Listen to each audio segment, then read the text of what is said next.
हरे कृष्णा। साष्टांग प्रणाम। प्रिय भक्तों, जैसा कि हम अपनी श्रीमद् भगवद गीता का अध्याय 1 कर रहे थे, हम अध्याय 1 के बहुत से श्लोकों का वर्णन कर चुके हैं। आज हम अपना अध्याय 1 आगे के श्लोकों के साथ शुरू करते हैं। वांछा कल्तृभ्य कृपा सिंधुभ्य एव च पतितानां पावनेभ्यो वैष्णवेभ्यो नमो नमः।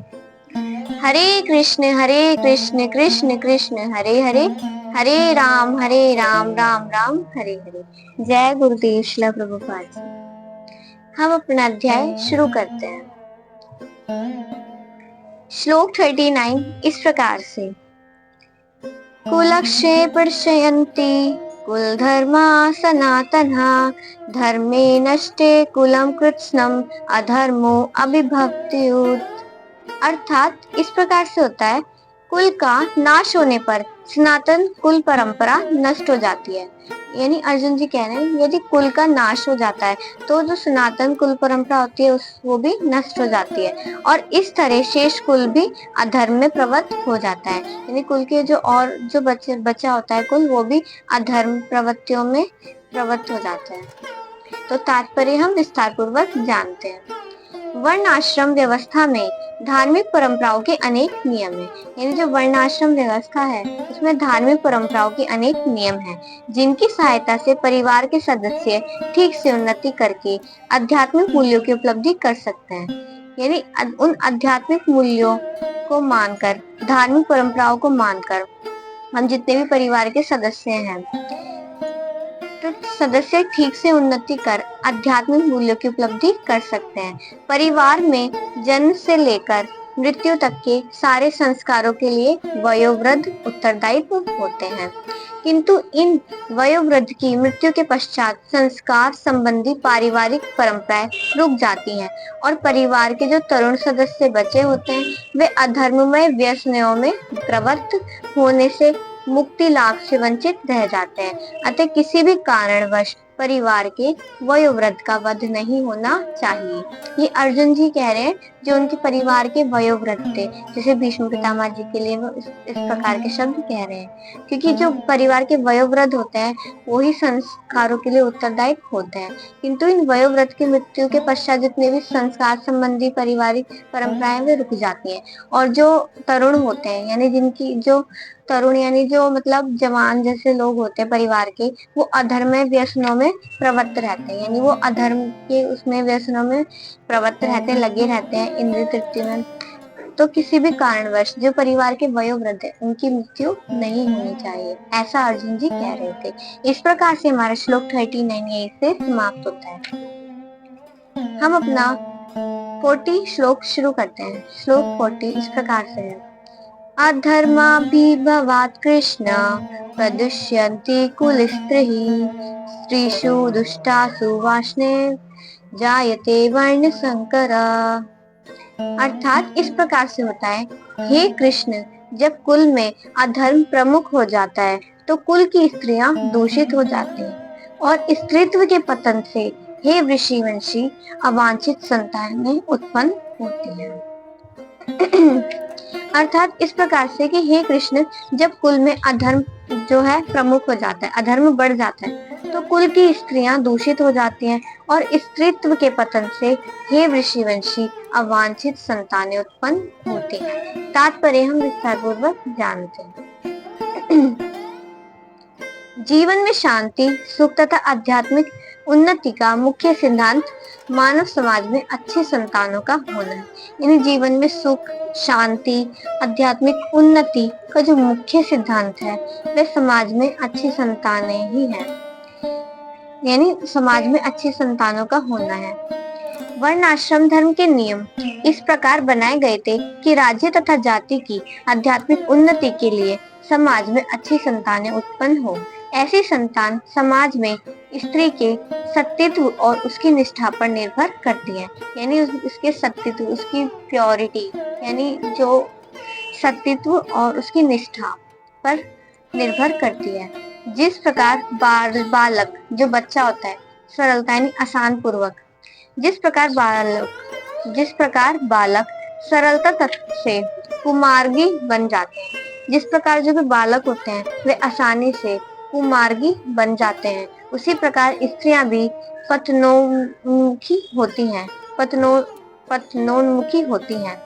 अतः बालकों तथा स्त्रियों दोनों को ही समाज के वयोवृत्त का संरक्षण आवश्यक है। जैसे बालक जल्दी से बिगड़ जाते हैं, ऐसी स्त्रियां भी ऐसी जल्दी से मतलब कुमार्गी हो जाती हैं।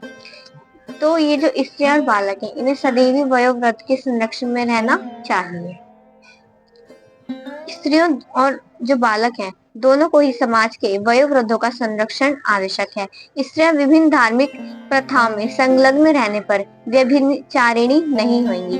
चाणक्य पंडित जी के अनुसार सामान्यतः स्त्रियां अधिक बुद्धिमान नहीं होती, अतः वे विश्वसनीय नहीं है, इसलिए उन्हें विविध कुल परंपराओं में व्यस्त रहना चाहिए और इस तरह उनके सतीत्व तथा अनुरक्ति में ऐसी संतानें जन्मेंगी जो वर्णाश्रम धर्म में भाग लेने के योग्य होंगी।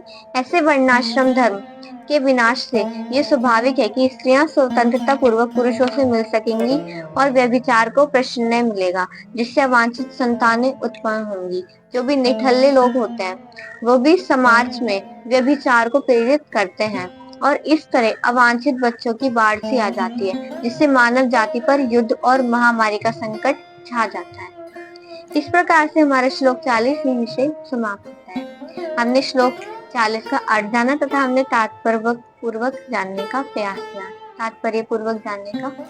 किया। श्लोक 41 इस प्रकार से है। संकरो नरकायेव कुलज्ञानानुकूलस्य च पतन्ति पितरो येषां लुप्तपिण्डोदकक्रिया। अर्थात इस प्रकार से होता है, अवांछित संतानों की वृद्धि से निश्चय ही परिवार के लिए तथा पारिवारिक परंपराओं को भी नष्ट करने वालों के लिए नारकीय जीवन उत्पन्न होता है।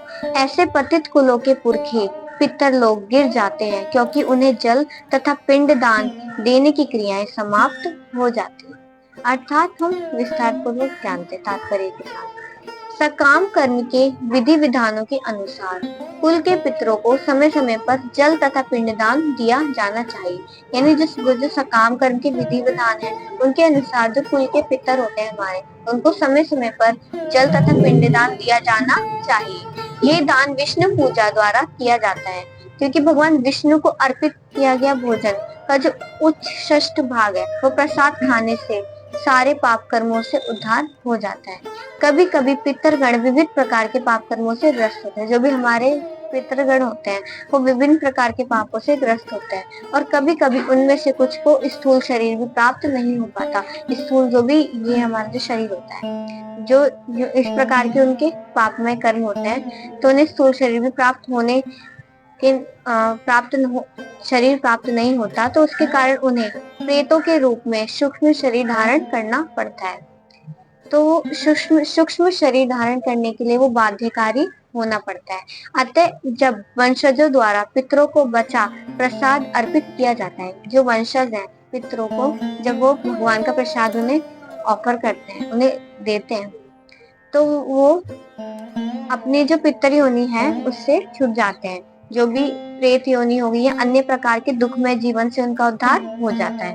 पितरों को इस तरह की सहायता पहुंचाना कुल परंपरा है। यदि हम पितरों को इस प्रकार की सहायता पहुंचाते हैं तो ये हमारी कुल परंपरा में आता है। और जो लोग भक्ति का जीवन यापन नहीं